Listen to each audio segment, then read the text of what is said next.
அடுத்ததாக நாம் அதிகாரம் 7க்கு செல்வோம். அதிகாரம் 7. இந்த அதிகாரத்திலும் ஓரிரு வசனங்களை நாம் படிப்போம்.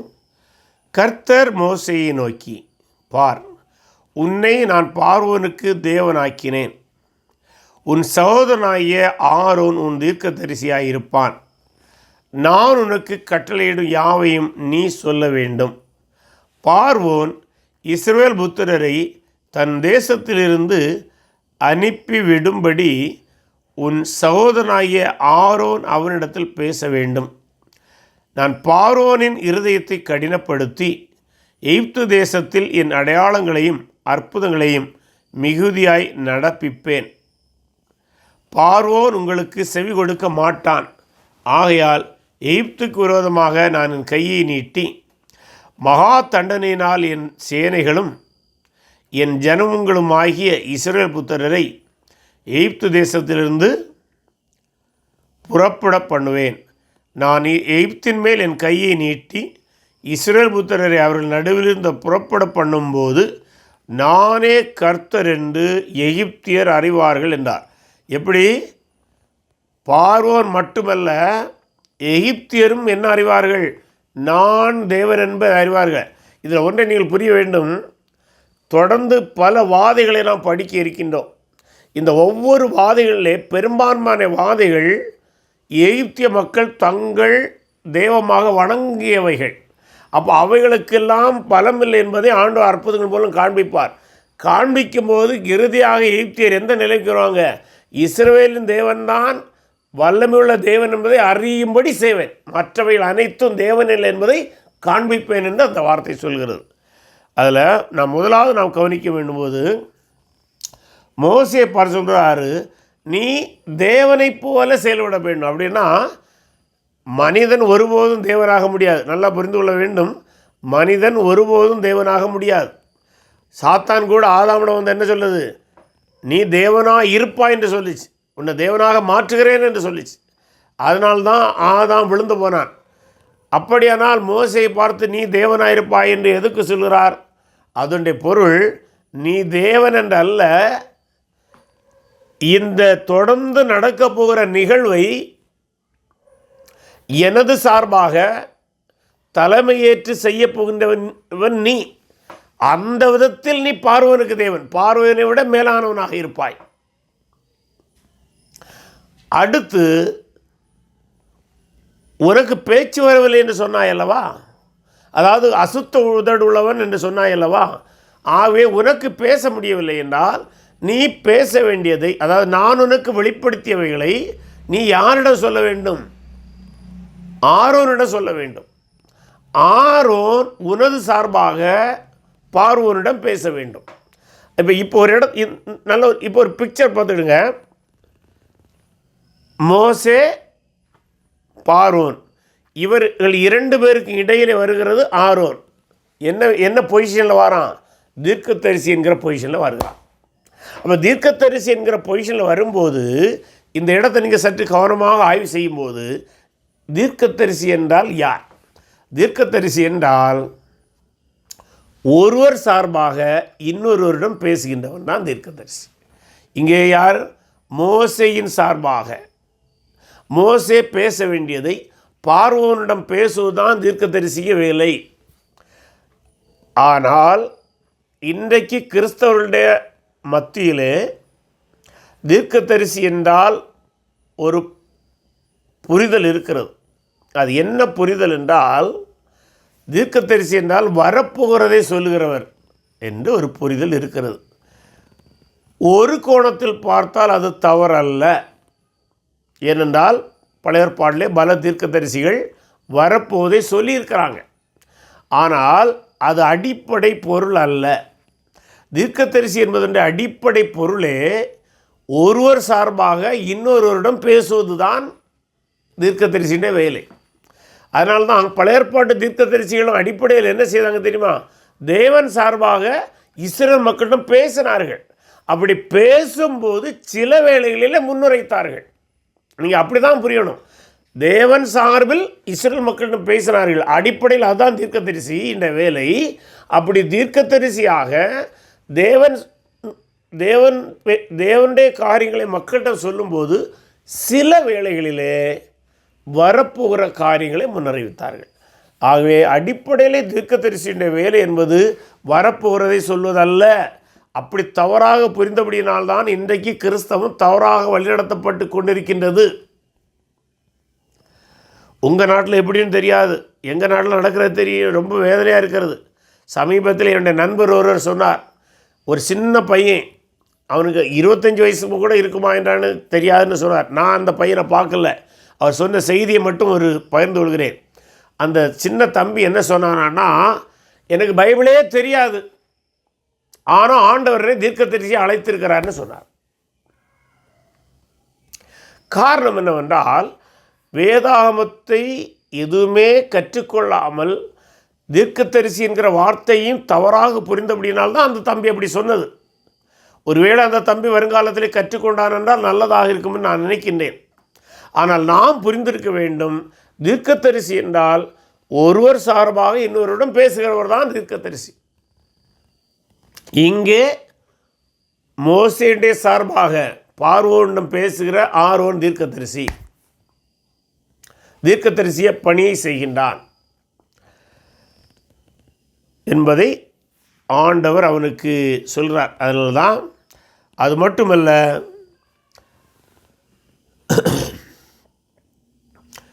எட்டாவது வசனத்தில் நான் படிக்கும்போது, கர்த்தர் மோசேயை ஆரோனை நோக்கி, உங்கள் பட்சத்துக்கு ஒரு அற்புதம் காட்டுங்கள் என்று பார்வோன்களோட சொன்னார்.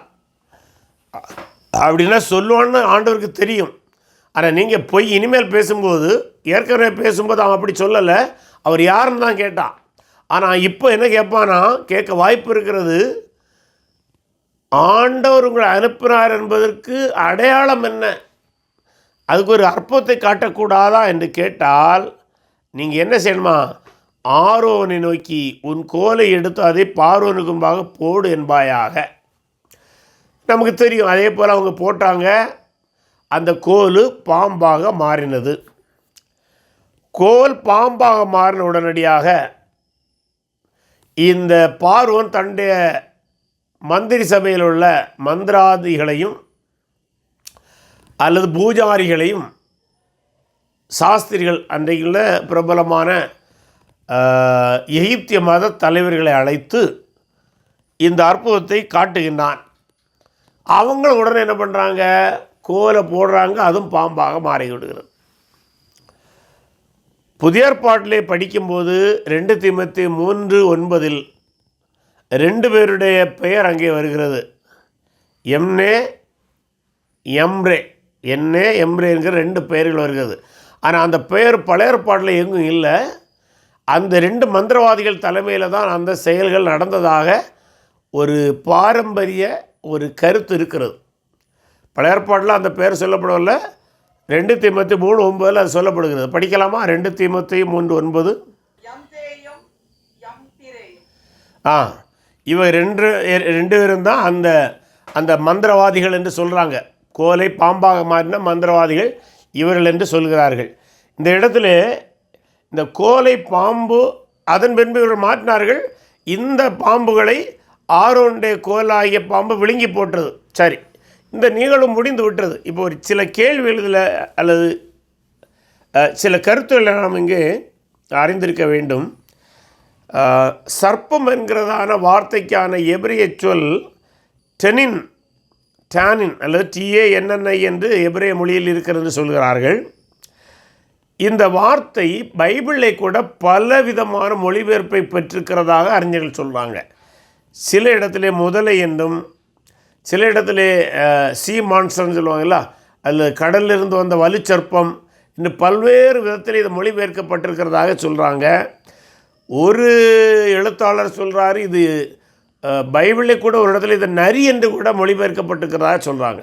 சரி, அப்படியானால் இந்த டேனின் என்கிறதான எபிரிய சொல்லுடைய சரியான பொருள் என்ன? அதனுடைய சரியான பொருள் என்னவென்றால், எந்த விதமான அழிவு சக்தியையும் இந்த வார்த்தையினால் குறிக்க முடியும். அதாவது டேனின் என்கிற வார்த்தையை சர்ப்பம் என்று சொல்லலாம், வலு சர்ப்பம் என்று சொல்லலாம், பாம்பு என்று சொல்லலாம், முதலை என்று சொல்லலாம், நரி என்று சொல்லலாம். ஏன் இப்படியெல்லாம் சொல்லலாம் என்றால், இவை அனைத்துமே அழிவு சக்திகளுடைய குறியீடுகள் முதலை என்று சொல்லலாம். என்றால் இவைகள் அனைத்துமே பொதுவாக அழிவு சக்திகளோடு தொடர்புடையவர்களாக இருக்கிறது. சரி, அப்படியானால் ஆரோனுடைய கோல் இந்த பார்வோனுடைய கோலுடைய பாம்புகளை விழுங்குவது மூலம் ஆண்டவர் கொடுத்த செய்தி என்னவென்றால், இந்த அழிவு சக்திகள் அழிக்கப்படும், இந்த அழிவு சக்திகள் அழிக்கப்படும் என்பதுதான் அடிப்படை செய்தி. அடுத்ததாக ஆரோனுடைய கோலை ஏன் பாம்பாக மாற்றினார் என்றால் அதற்கும் ஒரு செய்தி இருக்கிறது. அது என்னவென்றால், எகிப்திய மன்னர்கள் தங்களுடைய தலையிலே ஒரு கிரீடம் வைத்திருப்பார்கள். அந்த கிரீடத்தை நம்ம முன்னிருந்து பார்த்தோம் என்றால், இப்போ கூட திரைப்படங்கள் எடுக்கும்போது அதை பார்க்க முடியும். ஒரு நல்ல பாம்பு படம் எடுத்த போல் அவருடைய முகத்தில் அந்த இதை வச்சுருப்பாங்க.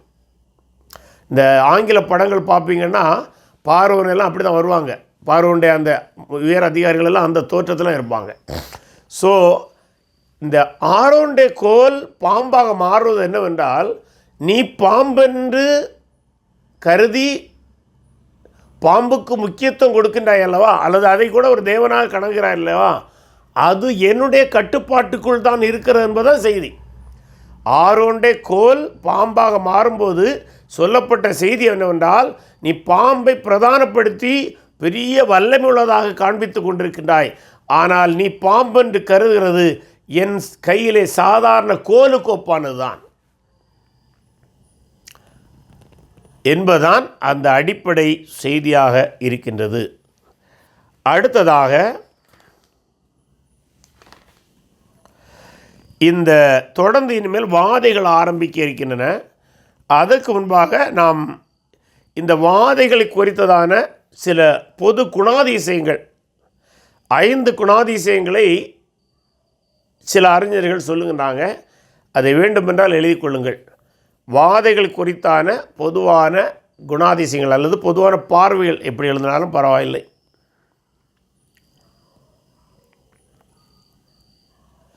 1, இயற்கை சக்திகள் தீவிரப்படுத்தப்பட்டது.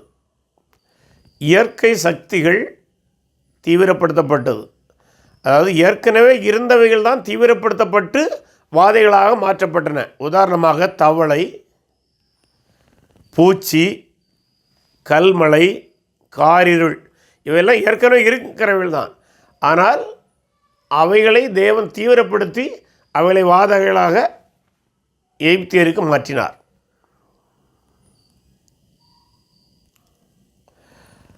2வது, வாதைகள் எப்போது தொடங்கி எப்போது முடிவுறு என்கிற நேரத்தை மோசே கூறினார். அது தேவன் மோசை பயன்படுத்தினார் என்பதற்கு ஒரு சான்று. அது பார்வோனுடைய கட்டுப்பாட்டில் இல்லை. 3, வாதைகள் எகிப்தியரை மட்டும் தாக்கின. வாதைகள் எகிப்தியரை மட்டும் தாக்கின.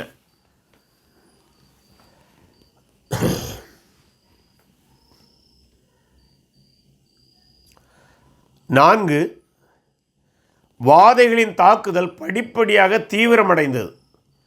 ஒவ்வொரு வாதைக்கும் மேலே அந்த இன்டென்சிட்டி அந்த தீவிரமாகி கொண்டே போகும். வாதைகளின் தாக்குதல் படிப்படியாக தீவிரமடைந்தது.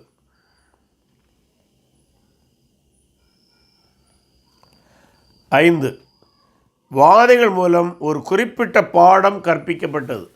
வாதைகள் மூலம் ஒரு குறிப்பிட்ட பாடம் கற்பிக்கப்பட்டது. அடுத்ததாக இந்த அற்புதங்களை குறித்து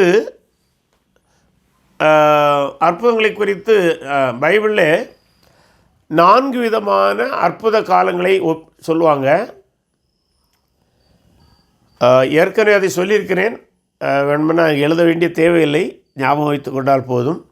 மோசே யோசுவா காலம் 1வது அற்புத காலம், எலியா எலிசா காலம் 2வது அற்புத காலம், இயேசு அப்போஸ்தலர் 3வது அற்புத காலம், இல்லை 4வது அற்புத காலம் என்று சிலர் சொல்லுவாங்க. ஆனால் சில அறிஞர்கள் அதை ஏற்றுக்கொள்வதில்லை.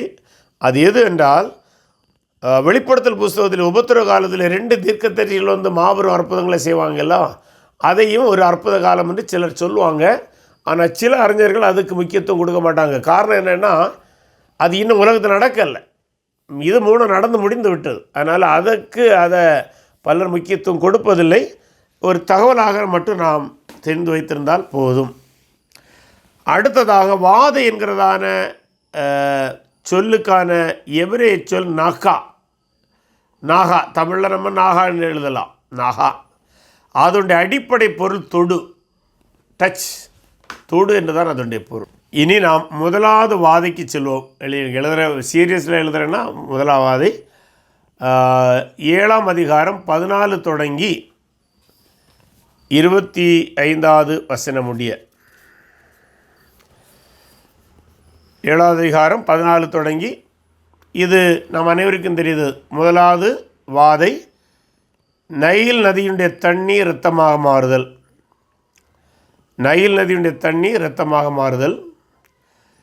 இது இந்த நைல் நதிக்கு ஒரு சிறப்பு உண்டு. என்ன சிறப்பு என்றால், அது நீண்ட நதி, ஆப்பிரிக்காவிலே பாய்வதிலே நீண்ட நதி என்றெல்லாம் கருதுகள் உண்டு. ஆனால் அதைவிட முக்கியமானது இறையியல் பார்வையிலே, எகிப்தியருடைய பார்வையில் அவருடைய எகிப்து தேசத்திலே வணங்கப்பட்ட கடவுள்கள் அனைத்திற்கும் நைல் ஒரு முக்கியமான பிறப்பிடமாக இருக்கிறது. அதாவது எகிப்திலே வணங்கப்பட்ட கடவுள்கள் எல்லோருக்குமே ஏதாவது ஒரு விதத்திலே நைல் நதியோடு தொடர்புடையதாக அவர்கள் கற்பிக்கப்படுவார்கள். குறிப்பாக இந்த நைல் நதிக்கான இன்னொரு பெயர் ஒசரிஸ் ஹாப்பி என்று சொல்லுவாங்க. அது இந்த ஒசரிஸ் ஹாப்பி இது ஒரு தெய்வமாக வணங்கப்பட்டது. அதில் முக்கியமாக அதை எப்படி விளக்குவாங்கன்னா, இந்த ஒசரிஸ் ஹாப்பியுடைய இரத்த நாளங்கள் தான் நைல் நதி. நல்லா புரிஞ்சுடுங்க. தண்ணீர் இரத்தமாகுதலுடைய சிறப்பம்சம் என்னென்னா, அவங்க என்ன நினச்சாங்கன்னா, ஒசரிஸ் ஹாப்பி என்கிற கடவுளுடைய இரத்த நாளங்கள் தான் நைல் நதின்னு சொன்னாங்க. அதனால தான் தண்ணியாக ஆண்டவர் இரத்தமாக மாற்றினார். ஏன்னா அந்த ஒசேரிஸ் தேவனுடைய இரத்த நாளங்கள் என்று சொல்லி நைல் நதிக்கு மகாபரிய முக்கியத்துவத்தை கொடுத்தாங்க. அதுதான் என்ன சொல்கிறது, தங்களுக்கே உயிரளிப்பது அந்த நதி என்கிற பொருளை அதை சொன்னாங்க. இந்த நைல் நதியை புகழ்ந்து பாடும்போது ஒரு பாட்டு இருக்கிறது. அதை தமிழ்லே நான் சொல்கிறேன். நைலை புகழ்ந்து இப்படி எகிப்தியர்கள் பொதுவாக இப்படி ஒரு பாட்டு பாடுவாங்களாம். உணவளிப்பவளே, செழிக்க செய்பவளே, நன்மை அளிப்பவளே, வல்லவளே, நறுமணச் சுவையானவளே. இப்போ பாருங்கள், அந்த கடைசி வார்த்தை, முதல் வார்த்தையிலிருந்து கடைசி வார்த்தை வரை படிக்கும்போது இதில் அத்தனையையும் ஆண்டவர் அடித்தார். ஒன்று, முதல் வார்த்தை உணவளிப்பவளே. நைல் நதியில் தண்ணீர் ரத்தமான போது மீன்கள் செத்தன, அப்போ உணவு அடிபடுது. அடுத்தது செழிக்க செய்பவளே. நைல் நதியுடைய தண்ணீர் இரத்தமான போது செழிப்பு அடிபடுகிறது, நன்மை இல்லாமல் போகிறது, அதனுடைய வல்லமை அற்றுப்போகிறது. எல்லாவற்றுக்கும் மேலாக நறுமணச்சுவை அளிப்பவளே அல்லது நறுமணச்சுவையானவளே நைலே என்று அவங்க முடிக்கும்போது அந்த நறுமணச்சுவைக்கு பதிலாக அந்த நதி நாற்றமடிக்கிறது. மீன்களெல்லாம் செத்து போய் நாற்றமடிக்கிறாக, நறுமணத்துக்கு பதிலாக துர்மணம் அல்லது துர்நாற்றம் வீசுகிறதாக ஆண்டவர் காடு. அப்படின்னா நைலை புகழ்ந்து பாடி இந்த பாட்டு அடிப்படையில் சகலத்தையும் எதிராக ஆண்டவர் மாற்றுகிறார், உணவாற்று போகிறது. அது மட்டுமல்ல, இந்த ஹாப்பி என்கிறதான தெய்வத்துக்கு உருவகமாக எதை சொல்வார்கள் என்றால் முதலையை அதற்கு உருவகமாக சொல்வார்கள். இன்னொன்று நடந்தது. இந்த தண்ணீர் இரத்தமான போது அதில் இருந்த முதலைகள்லாம் வெளியேறிவிட்டன, கரைக்கு வந்துட்டு. கரைக்கு வந்ததும் இந்த மக்களுக்கு பெரிய சிக்கலாக மாறிப்போச்சு. இப்படி நைல் நதியை குறித்து அவர்கள் வைத்திருந்த அத்தனை கற்பிதங்களையும் இந்த தண்ணீர் இரத்தமான நிகழ்வு மூலம் ஆண்டவர் அடித்து உடைத்து விட்டார். அப்படியானால் நைல் நதி உங்களுடைய கடவுளும் அல்ல என்று காண்பிக்கின்றார். அதுபோல இந்த நைல் நதியை அவன் தண்ணீரை இரத்தமாக மாற்றிய வேளையில் ஆண்டவர் அங்கே சொல்கிறா பாருங்க, காலமே நீ பார்வோனிடத்துக்கு போ, அவன் நதிக்கு புறப்பட்டு வருவான். காரணம் என்னன்னா, அந்த பார்வோனுக்கு ஒரு வழக்கம் இருந்தது. அதிகாலையிலே இந்த நதியிலே குளித்து அந்த நைல் நதியுடைய அந்த ஒசேரிஸ் தெய்வனுடைய வல்லமை தன்னிலை பெற்றுக்கொள்ள வேண்டும். அவருக்கு டிவோஷனே அங்கே தான். இல்லை, நம்ம கர்த்தருடைய சமூகத்தில் பைபிளை படித்து 2 பாட்டு பாடி ஜெபம் பண்ணி நம்ம தேவனோடு காலையிலே உறவாடுவோம். இவன் என்ன சொல்கிறான், அந்த ஒசேரிஸ் ஹாப்பி என்கிற அந்த நைல் நதியில் குளித்து அந்த வல்லமையை பெறுவதற்கு தான் இங்கே வருகிறான். அப்படி வரும்போது தான் ஆண்டவர் என்ன காட்டுறாரு, இந்த நைல் நதியில் எந்த வல்லமையும் இல்லைன்னு காட்டுறார். இவை அனைத்தையும் நம்ம மனதில் வைத்து கொள்ள வேண்டும். அடுத்ததாக இந்த அற்புதத்தை குறித்து சில விமர்சனங்களும் இருக்கின்றன. அது என்ன விமர்சனம் என்றால், இந்த நைல் நதி தண்ணீராக மாறின அற்புதத்தை சிலர் நம்புவதில்லை. அப்படி நம்பாத அவங்க என்ன கேட்குறாங்கன்னா, அவங்க என்ன சொல்கிறாங்கன்னா, நைல் நதியிலே ஒரு குறிப்பிட்ட காலத்தில் பச்சையான பாசி தோன்றும். ஆரம்பத்தில் அந்த பச்சையான பாசி தோன்றி அப்படியே சில நாட்கள் அல்லது ஒரு மாதத்துக்குள்ளாக சிவப்பான பாசியாக மாறிவிடும். அப்போது அந்த தண்ணியை பார்க்கும்போது இரத்தம் போல காட்சியளிக்கும். ஆகவே இது பெரிய அற்புதம் அல்ல என்று சொல்கிறாங்க. ஆனால் அது உண்மைத்தான். ஆனால் அதற்கு இதற்கும் சம்பந்தம் இல்லை.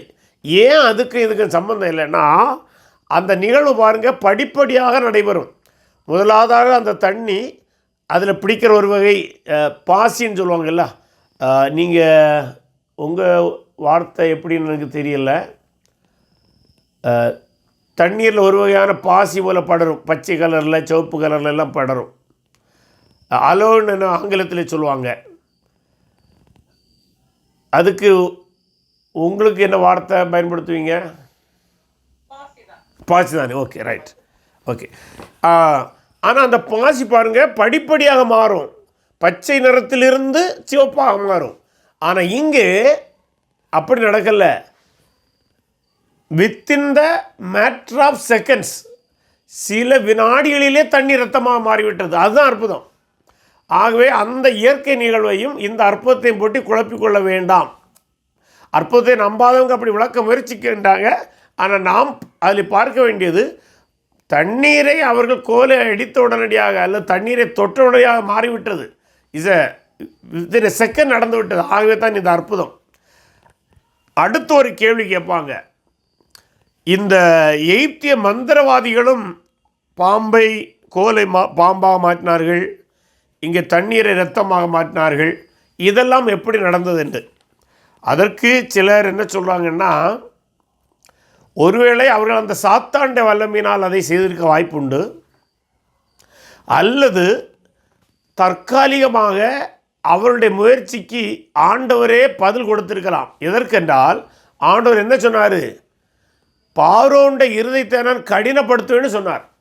அப்போ பார்வோனுடைய இருதயம் கடினப்பட வேண்டும் என்றால் அவனுடைய மந்திரவாதிகளும் ஏதோ செய்தது போல காண்பிக்கப்பட வேண்டும். ஆகவே ஆண்டவர் ஒருவேளை அதற்கு ஓரிரு முறை அவர்களை அனுமதித்திருக்கலாம். அப்படி ஒரு பார்வை இருக்கிறது. இன்னொரு பார்வை என்னவென்றால், அந்த பாம்பையெல்லாம் அவங்க கொண்டு வந்தபோது இந்த மேஜிக் ட்ரிக் இருக்குல்ல, கோல் போல் பாம்பை கொண்டு வந்து இங்கே போட்டுட்டாங்க. மேஜிக் ட்ரிக்கு நிறைய உண்டு. ஆகவே தந்திரமாக ஏதோ ஒரு கோல் போல் கொண்டு வந்து அவங்க போட்டது நிஜமான பாம்பு என்று கூட சொல்கிறார்கள். அதே போல் தண்ணீரையும் அவர்கள் இரத்தமாக மாற்றினார்கள். அதுக்கு என்ன கேட்பாங்கன்னா, எல்லா தண்ணீர் ரத்தமான பின்பு எங்கே தண்ணி இருந்ததுன்னு கேட்பாங்க. அதுக்கு பதில் இந்த வசன பகுதிகளை கவனமாய் படிக்கும்போது இந்த நிகழ்வு எங்கே நடக்கிறது? முதல்ல நைல் நதி கரையில் நடக்கிறது. ஆக அதனுடைய 2ஆம் பகுதி பார்வோனுடைய அரண்மனையில் நடந்திருக்கலாம். பார்வோனுடைய அரண்மனையில் இருந்த தண்ணீர் இரத்தமாகாமல் இருந்திருக்கலாம். ஆகவே ஒருவேளை மந்திரவாதிகள் அந்த தண்ணி எடுத்து இரத்தமாக மாற்றி காண்பித்திருக்கலாம். அல்ல அதில் அவர்கள் தந்திரமாக மேஜிக் போல் ஏதாவது ட்ரிக்கை செய்திருக்கலாம். ஆகவே இது ஒரு பெரிய விவாதத்துக்கான பொருள் அல்ல. ஆனால் இதில் அற்புதம் என்னவென்றால், தண்ணீரை தொட்ட உடனடியே அது இரத்தமாய் மாறினது. மற்றபடி இயற்கை நிகழ்வான படிப்படியாக அந்த நிகழ்வு நடக்கவில்லை என்பதை நாம் மனதில் கொள்ள வேண்டும். அடுத்ததாக நாம் 8ஆம் அதிகாரத்துக்கு செல்கின்றோம். அதிகாரம் 8. 8லே 2வது வாதை குறிப்பிடப்படுகிறது. தவளை, ஃப்ராக்ஸ், ஆங்கிலத்தில் ஃப்ராக்ஸ்ன்னு போட்டிருக்கிறாங்க. தவளை. இந்த 8வது அதிகாரத்தில் ஓரிரு வசனங்களை படிப்போம்.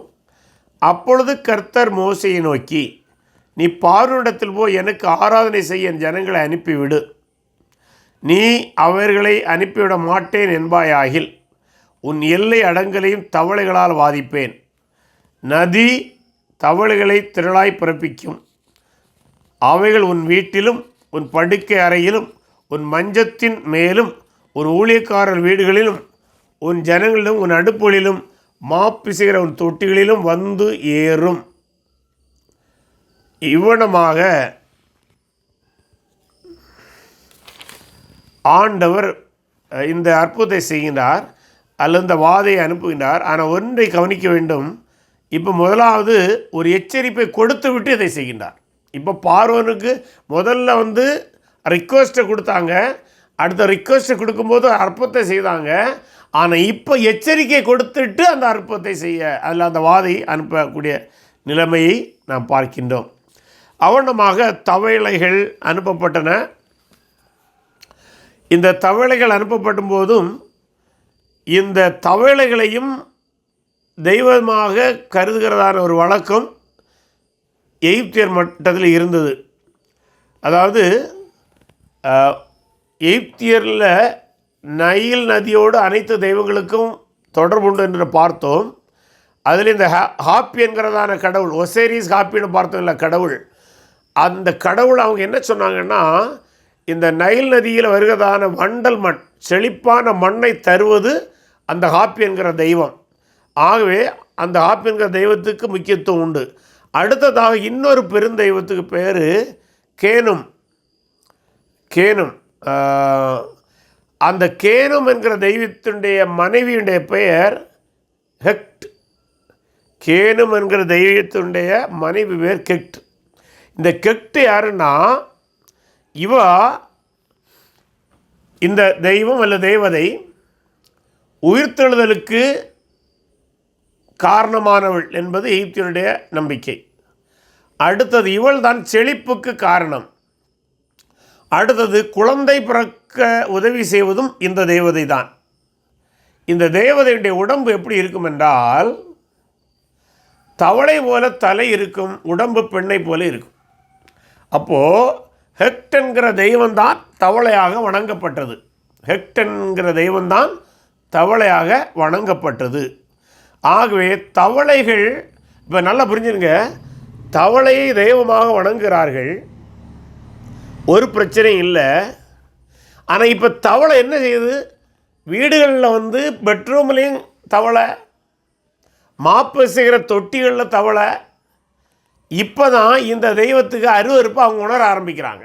இவ்வளோ நாளும் தெய்வமாக வணங்கின தெய்வம் இப்போ வீட்டில் மாவு பிசைகிற தொட்டிகளிலும் எல்லா இடங்களிலும் தவளை தான். சற்று யோசித்து பாருங்கள், நம்ம வீட்டில் ஒரு தவளை வரதா இருந்தால் இல்லையா, ஒரு தவளை வந்தாலே நிம்மதி போச்சு. இது இல்லை, ஆயிரக்கணக்கான தவளை வரும்போது இப்போ தான் பார்த்தாங்க, ஐயோ இந்த தெய்வம் நம்மளை நாசம் பண்ணுது, இந்த தெய்வத்தை இப்போ இவ்வளவு நாளும் வணங்குற தெய்வத்தை பற்றி தூர வெளியில் கூட பார்க்குறாங்க இல்லையா? இதை வச்சு ஒரு திரைப்படம் எடுத்தால் நல்லா இருக்கும், நல்ல ஒரு ஜோக்காக இருக்கும். இவ்வளோ நாளும் வணங்குறாங்க, இப்போ தெய்வத்தை எடுத்து தூர போடுறாங்க. அது மட்டுமல்ல, அந்த கெட்டு அவர்களுக்கு இப்போது அருவருப்பாகவும் நாரி போனதுமாக இருக்கிறது. அப்போ இது God made them to hate this gods. இந்த தெய்வத்தை அருவருக்கக்கூடிய நிலைமை கொண்டு வருகிறார். அப்போ இந்த அற்புதத்தின் மூலம் அதில் இந்த வாதையின் மூலம் ஆண்டவர் கற்றுக் கொடுக்குற பாடம், இது தெய்வம் அல்ல, இது அருவருப்பானது என்பதை காண்பிக்கிறார். மந்திரவாதிகளும் இதை செய்தனர். ஆனால் ஒரு கேள்வி, மந்திரவாதிகளும் தவளைகளை பிறப்பித்தபடினால் பயன் என்ன? இல்லை பாருங்கள், 3 காரியம்.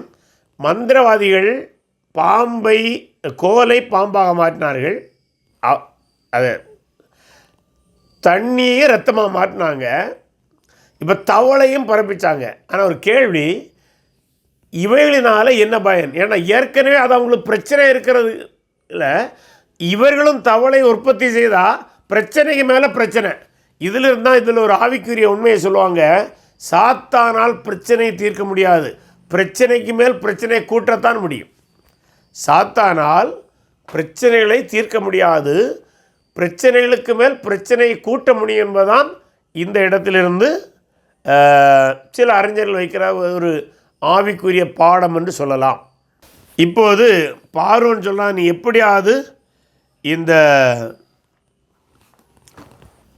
இந்த தொந்தரவு ஆனபடினால பார்வோன் சொல்கிறான், 8ஆம் வசனம், 8ஆம் அதிகாரம் 8ஆம் வசனம். பார்வோன் மோசேயையும் ஆரோனை அழைப்பித்து, அந்த தவளைகள் என்னையும் என் ஜனங்களை விட்டு நீங்கும்படி கர்த்தரை நோக்கி வேண்டிக் கொள்ளுங்கள் என்று சொல்லும்போது, மோசேயும் அதுக்கு தயாராகத்தான் இருக்கிறான். ஆனால் ஒன்று சொல்கிறான், சரி எப்போது அது நீங்க வேண்டும் என்கிற நேரத்தை நீ குறின்னு சொல்கிறான். அது முக்கியமான காரணம். 10ஆம் வசனத்தை படிங்க, ஒரு அருமையான வசனம் நான் படிக்கிறேன். அதற்கு அவன் நாளைக்கு என்றான். அப்போது இவன், அதாவது மோசே, எங்கள் தேவனாகிய கர்த்தருக்கு ஒப்பானவர் இல்லை என்பதை நீர் அறியும்படிக்கு உம்முடைய வார்த்தையின்படி ஆக்கணும். அதாவது தவளைகள் ஒளிந்து போனால் ஒருவேளை பார்வன் என்ன சொல்ல வாய்ப்பு இருக்குது, அது தானே செத்து போச்சுன்னு சொல்லிடுவான். அப்படி பார்வோன் சொல்லி தப்பி விடாத இப்படி இருக்க தான் மோசே ஞானமாக சொல்லார், சரி நான் உன்னுடைய வேண்டுகோளின்படி தேவனிடம் வேண்டுகிறேன், இந்த தவளைகள் ஒழியும்படி வேண்டுகிறேன். ஆனால் ஒரு நிபந்தனை, எப்போது ஒழிய வேண்டும் என்று நீ நேரத்தை சொல்லு, அந்த நேரத்தில் ஒழியும். அதன் மூலம் நீ ஒரு பாடத்தை கற்றுக்கொள்ள வேண்டும், என் தேவன்தான் இந்த வாதையை அனுப்பினது என்பதை நீ அறிய வேண்டும் என்று சொல்கிறார். உடனே அவன் என்ன சொல்லலாம், நாளைக்குன்னு சொல்கிறான். மோசே சொல்கிறான், சரி அதன்படியே ஆக கடவுள். அதுபோல் அவன் ஆண்டோடு வந்து முறையிடுகின்றான். 13ஆம் வசனத்தில், கர்த்தர் மோசேயின் சொற்படி செய்தார், வீடுகளிலும் முற்றங்களிலும் வயல்களிலும் இருந்த தவளைகள் செத்து போயிட்டு. எப்படி? அந்த நேரத்திலே, பார்வோன் சொன்ன நேரத்திலே, அதை பார்வோன் கேட்டுக்கொண்ட நேரத்திலே மோசே அதை மாறும்படி ஆண்டவன் வேண்டுகிறான். ஆண்டவரும் அப்படி செய்கிறார். இதன் மூலம் பார்வோனுக்கு ஒரு செய்தி கடத்தப்பட்டாயிற்று. என்னவென்றால், நீ சொன்ன நேரத்திலே இவனமாக தவளைகள் அற்றுப்போறபடினாலே நீ தேவன் அல்ல. புரிஞ்சுங்க, நீ தேவன் அல்ல, நீ தேவன் என்று கருதி கொண்டிருக்கின்றாய், நீ தேவன் அல்ல, மெய்யான தேவன் யெகோவா என்பதை அவன் கற்றுக்கொள்ள ஆண்டவர் அவனுக்கு வாய்ப்பை கொடுத்தார். அடுத்ததாக 3ஆம் வாதை, பேன். 8ஆம் அதிகாரம் 16 முதல் 19 உள்ள வசனங்களிலே பார்க்கின்றோம். 8:16 வாசிப்போம். அப்பொழுது கர்த்தர் மோசேயிடத்தில், நீ ஆரோனை நோக்கி உன் கோலை நீட்டு பூமியின் புழுதியின் மேல் அடி, அப்பொழுது அது எகிப்து தேசம் எங்கும் பேன்களாய் போம் என்று சொல் என்றார். அப்படியே செய்தார்கள். ஆரோன் தன் கையில் இருந்த தன் கோலை நீட்டி பூமியின் புழுதியின் மேல் அடித்தான். அப்பொழுது அந்த மனிதர் மேலும் மிருக ஜீவன்கள் மேலும் பேன்களாய் எகிப்து தேசமெங்கும் பூமியின் புழுதியெல்லாம் பேன்களாயிற்று. இந்த பேன்களை குறித்து சொல்லும்போது மிக சின்ன உயிரினமாக அது இருக்கிறது. அதை திடீர்னு கண்ணுக்குடம், ஏன்னா புழுதியிலிருந்து பேனாக மாறினதை இப்படியும் சொல்கிறாங்க. பேன்கள் புழுதி அளவாக வந்து விட்டது இல்லையா, திரளாய் வந்து விட்டது. அது மனிதர்களுக்கும் விலங்குகளுக்கும் பாரமாக இருக்கிறதை பார்க்கின்றோம். அது மட்டுமல்ல, இது அவருடைய சரீரத்தை நேரடியாக வாதித்தது. ஆனால் இந்த வாதையை, இந்த பேன்களை எகிப்திய மந்திரவாதிகளால் செய்ய முடியவில்லை. அது மட்டுமல்ல, தொடர்ந்து நாம் படிக்கும்போது 19 வசனத்திலே இது தேவனுடைய விரல் என்றார்கள். இந்த தேவனுடைய விரல் என்பது நம்ம ஆந்திரப்போ மார்பிசோன்னு சொல்லுவோம்ல, மனித தன்மையை தேவனுக்கு ஏற்றி பேசுகிறதான ஒரு செயல். இது இடியம் என்று இதை சொல்லுவாங்க. இது என்னவென்றால், தேவனுடைய விரல் என்றால், இப்போ ஒரு கேள்வி, ஆவியான தேவனுக்கு விரல் உண்டா? இல்லை.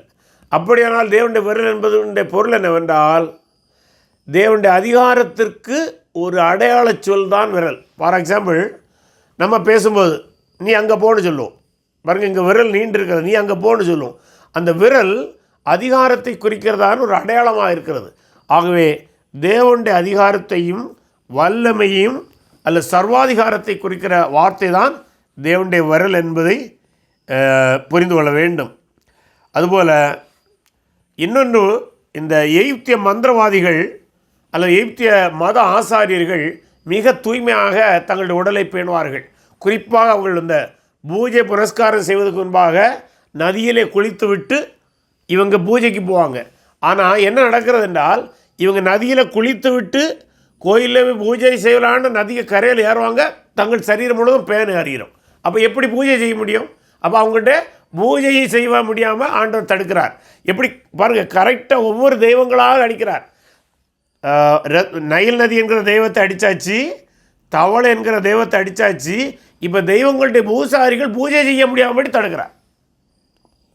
ஆகவே இவ்வளமாக ஆண்டவர் அந்த 3ஆம் வாதை மூலம் அவர்களுக்கு ஒரு பாடத்தை கற்றுக் கொடுத்தார். ஆனாலும் அவர்கள் திரும்பவில்லை. அதைத் தொடர்ந்து 4ஆம் வாதை வருகிறது. அது 8ஆம் அதிகாரம் 20 தொடங்கி 32 முடிய உள்ள வசனங்களிலே அது வருகிறது. இது வண்டுகள், ஆங்கிலத்தில் ஃப்ளைஸ்ன்னு சொல்கிறாங்க. இந்த வண்டுகள் என்று சொல்லும்போது அறிஞர் சொல்கிறது, இது ஒரு வகை வண்டு அல்ல, பல வகையான வண்டுகளை சேர்த்து தான் இந்த வார்த்தை சொல்லப்பட்டுள்ளன்னு சொல்கிறாங்க. சில ஃப்ளைஸ்ன்னு சொல்லுவாங்க இல்லை, நீங்கள் அதை இலையன் என்று எதோ சொல்லுவீங்கன்னு நினைக்கிறேன், இலையன் என்று சொல்லுவீங்க. அந்த அந்த அந்த விதமான பலவிதமான ஃப்ளைஸ் அதை வைக்கிறாங்க. இதுவும் காலை தியானத்தின் போது தான் இது நடக்கிறது. இதுவும் பார்வோர் காலை தியானத்துக்கு செல்லும்போது 8ஆம் அதிகாரம் 20 வசனத்தில் படிக்கும்போது, கர்த்தர் மோசையை நோக்கி, நாளை அதிகாலமே நீ எழுந்து போய் பார்வோன் நதிக்கு புறப்பட்டு வரும்போது அவனுக்கு முன்பாக நின்று, எனக்கு ஆராதனை செய்யும்படி என் ஜனங்களை போகவிடு, என் ஜனங்களை போகவிடாயாகில் நான் உன்மேலும் உன் ஊழியக்காரர் மேலும் உன் ஜனங்கள் மேலும் உன் வீடுகள் மேலும் பலவித வண்டுகளை அனுப்புவேன். எகிப்தியர் வீடுகளும் அவள் இருக்கிற தேசமும் அந்த வண்டுகளால் நிறையும். பூமியின் நடுவில் நானே கர்த்தர் என்பதை நீ அறியும்படி என் ஜனங்கள் இருக்கிற கோசேன் நாட்டில் அந்நாளிலே வண்டுகள் வராதபடிக்கு அந்த நாட்டை விசேஷித்தப்படுத்தி என் ஜனங்களுக்கும் உன் ஜனங்களுக்கும் வித்தியாசம் உண்டாகும்படி செய்வேன். இந்த அடையாளம் நாளைக்கு உண்டாகும் என்று கர்த்தர் சொல்லுகிறார் என்று சொல்லுகிறார். அதுபோல ஆண்டவர் சொன்னார். வண்டுகள் மறுநாளிலே எங்கும் தெரிந்ததை பார்க்கின்றோம்.